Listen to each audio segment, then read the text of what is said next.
Hello, everybody. So I have been having a bunch of people ask me over and over and over and over again what wheels I'm using, what bearings I'm using on my wheelie bar, so I'm going to show you. So first of all, the wheels are off a 110 scale pan car. And I think they're probably like $10.99 or something at your local hobby shop. There's Calandra makes some, and Protoform makes some, and there's all kinds of different companies that make them. Now, oh, that was weird. One thing that you need to remember. Oh, hold on. Here's another thing. So the bearing that I'm using is a flanged Imperial or American bearing, and it is a 5/16 by 1/8 inch.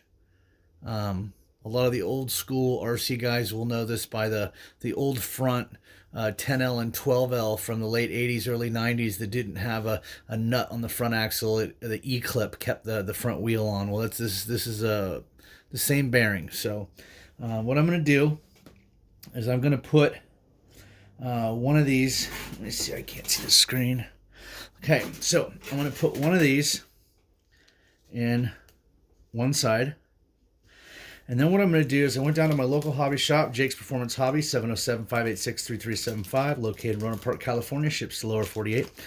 And I bought a $13, $14 shim kit. Actually, I think it was about $17. And it's got all kinds of shim, 5, 2, 1.5, 1.5. And this is the kind of stuff that you use to do something like this. This is when you start getting up into like the Mark Vine bullets and the 5.7 arrows and stuff. A lot of the stuff is getting custom now. It's not like you just buy this guy's part and this guy's part and they fit together perfect. I'm making a custom little setup here.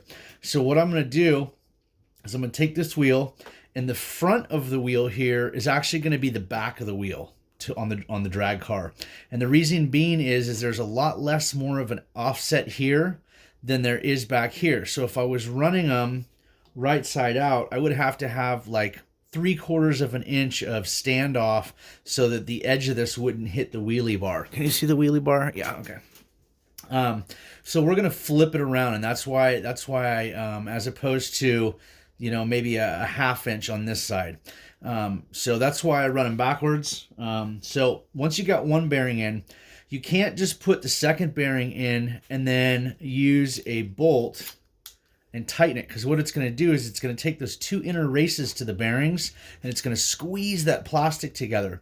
So what I want to do is when I add pressure with the head of this bolt and I go to tighten it up, I want the inside of this inner race to touch a spacer inside the wheel, and then as many spacers as I need to reach the other side of the other bearing's inner race, so that all those parts, when I tighten them down, clamp together, and I'm not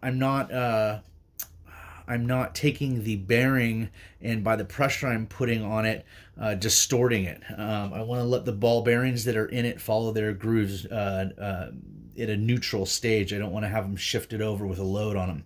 So I've already done this one. Different companies' wheels, you're going to have to play with this, but if you get a shim kit from your local hobby shop, you'll be able to have different shims and play with it. This thick blue, I believe this was what the heck was this? It was a 3mm. No, that can't be a 3mm. Class time. It is. Yeah, it's a 3mm. Okay. So what I'm doing is I am taking my 3mm, and I'm dropping it down in there. Okay. Then this little black one here, and I'm putting it in there. And then I'm going to cap those off with the other bearing. Okay.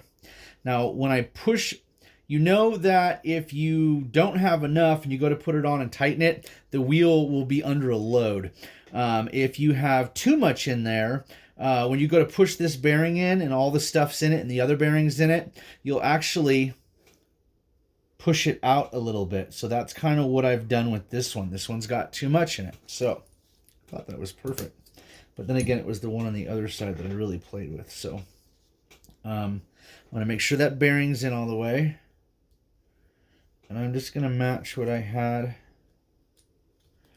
in the other side, which was 1 3mm and then 2 halves, because I don't think I have ones anywhere. Then I'm going to put the bearing back in. When I pushed it in, it did not push that bearing out, so that means that I either have it perfect and it's just like this one, or I don't have enough in there. I'm pinching both bearings and shaking it, and I can't hear anything in there. So we're gonna go ahead and try that. Now, this is really important. If you choose to do this modification to your car, this is super important. I tried just regular, let's see, like something like this here, okay, which is a steel screw. It is a 3mm by, God, I don't even know what that is, by 25, no, probably 30. And you hit one little bump wrong and these bend. And then hopefully you bend a wheel up like that if you don't notice it. But if you bend it in, it will actually steer the car when the car gets back on it. So what I did is I sought out and I got these stainless steel ones. The tensile strength of them is probably 10 times what this mild steel cheap Chinese screw is. So what I want to do is I don't want any deflection. I don't want anything to you know, everything's got a little bending point, but these so in the metallurgical world we call it malleable, and the steel, the mild steel screws are very malleable. They'll bend and come back, but when you bend them, they stay there, and that's just it. Now, this takes 10 times, what tensile strength means is this takes 10 times more to bend it. But when this bends, with tensile strength also comes brittleness most times, especially like you would find in stainless steel. So this won't bend and deflect like a mild steel, but if you were to hit it really, really, really, really hard, 10 times the force it would take to bend this, it would just crack and break. So, which is kind of a good thing. I mean, nobody wants to break their wheelie bar wheel and see it go off into the bushes, but I'd rather have, I've said this 100 times, it's the same reason why I don't use aluminum suspension arms in aluminum suspension parts, is because if something bends to the point to where it's going to throw the car out of whack, then I want it to break. I want it to snap, so I know right where it's at. And when you use something, you know, aluminum like that, or steel screws, you might not know where all of a sudden the car's acting funny or it's acting different after you hit that curb. Well, this is kind of the same principle. So I want this to be super, super, super strong, but if it does get hit hard, I want it to break off and show me exactly where the problem is. So again, the inside of the wheel, there's the inside, there's the outside. What you would find, some people that are new to this, maybe you never were into RC, and maybe not being into RC, you're like, pan car, what the hell's a pan car? Well, this is a 1/10 scale pan car. So as you can see, those are the same, see the front wheels on it? Those are the same wheels I'm using on my wheelie bar. The back ones are really wide. So this is a pan car because, as you can see, it's just a pan. But this is where we get these wheels. So this assembly will also cross over for they make the next size down car, which is called 12 scale, and a 12 scale front wheel will work good. It will accept the same bearing. So let's move on. So I got my shimming done, I think.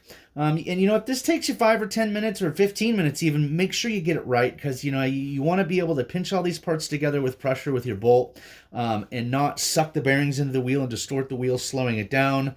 And if you have too much in there, and when you push one side in, the whole assembly pushes the other one out a little bit, that will actually cause the wheel to float back and forth, and you don't want that. That's a different kind of deflection.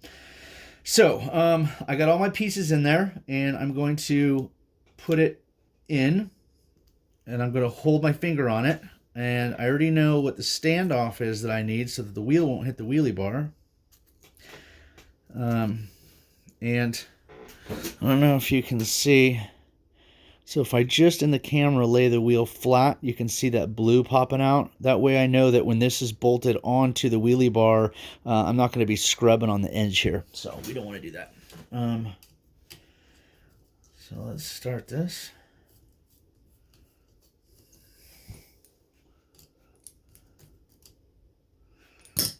if I had the right wrench. It's the only thing about nice wrench sets like this that are several $100s is they all look the freaking same. So, as you can see, I got no movement. I'm talking zero movement. And guess what, guys? I don't ever have to ever go get my traxxas tire that rolled down the street. And, I mean, she's ready to rock. So, if anybody's got any questions, the bar on this car, this is a car that nobody's seen yet, and it will be debuted this weekend. But as you can see, these are Jake's Performance Hobby super long bars. This is my low grip kind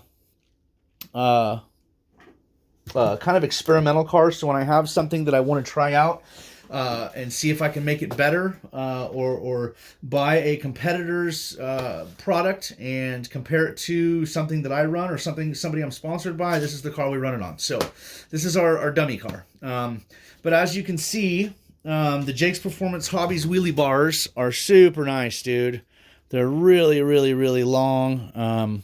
They are legal width or length, and they still retain the 60 millimeter offset that isn't necessary for the traxxas layout or your standard. It's called kind of a standard wheelie bar width. But that's it, guys. So that is an install of the foam tires and wheels. So I hope everybody enjoyed this. And I don't know if this wheel was in a crash or what, but it looks like it's got a little wobble to it. Oh well, we're going to send it. All right, guys, have a good week. And remember, this Saturday night, if you're local in Petaluma, come over 9 p.m. Pacific Standard Time on Executive Drive in Petaluma and come try your luck at Night Terrors. We'll see you then.